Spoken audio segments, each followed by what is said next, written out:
জমা করার ধান্দা, যে নিয়ে জমামো, নিয়ে খাটের নিচে জমামো, নিয়ে খাটের নিচে। আমি কাটাবন থেকে আসছি। আমার সামনে 170 অথবা 80 জন আছে। সমস্যা মানুষের অস্থিরতা, মানুষ বেশি অস্থির।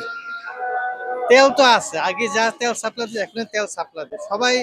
জমা করার ধান্দা, যে নিয়ে জমামো, নিয়ে খাটের নিচে জমামো, নিয়ে খাটের নিচে জমামো, এর লেগে আসলে, নাইলে অন্য অন্য কোনো ইয়ে নেই। মানুষের সমস্যা, মানুষের মধ্যে আতঙ্ক জায়গা গেছে। আসলে কি পাম্পের যে মনে করেন যে দৈনিক চাহিদা, একটা একটা পাম্পের চাহিদা হচ্ছে মনে করেন 20,000 লিটার সপ্তাহে। ওই সপ্তাহের তেলটা যখন সে সাপ্লাই মানে দেওয়া শুরু করে, 5 ঘন্টার মধ্যে তেল শেষ। বাকি 6 দিন সে ফ্রি, তার কোনো কাজ নাই, সে পাম্প বন্ধ রাখতে বাধ্য। আগে যে সাপ্লাই দিচ্ছে থাকে তাকে এখনই সে সাপ্লাই দিচ্ছে, কিন্তু সে যখন তেল দেওয়া শুরু করে 6 ঘন্টার মধ্যে তেল শেষ হয়ে যায়। 6 দিন সে বন্ধ, 7 দিনে তেল আনে, কয়েক ঘন্টার মধ্যে তেল শেষ, বাকি 6 দিন সে ঘুমাইতেছে।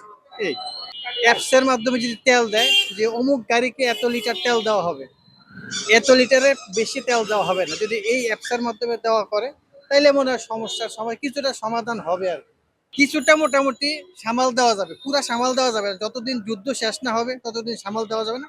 জাস্ট একটু একটু মোটামুটি সামাল দেওয়া যাবে আর কি, যুদ্ধ শেষ না হওয়া পর্যন্ত। আসলে যতই তেলের দাম যতই আপনি কম বাড়ান, যতই কিছুই করেন, ওই যুদ্ধ শেষ না হওয়া পর্যন্ত আসলে তেলের দামের কোনো, আমি মানে এই অস্থিরতার কোনো সমাধান আমার কাছে আমি দেখি না।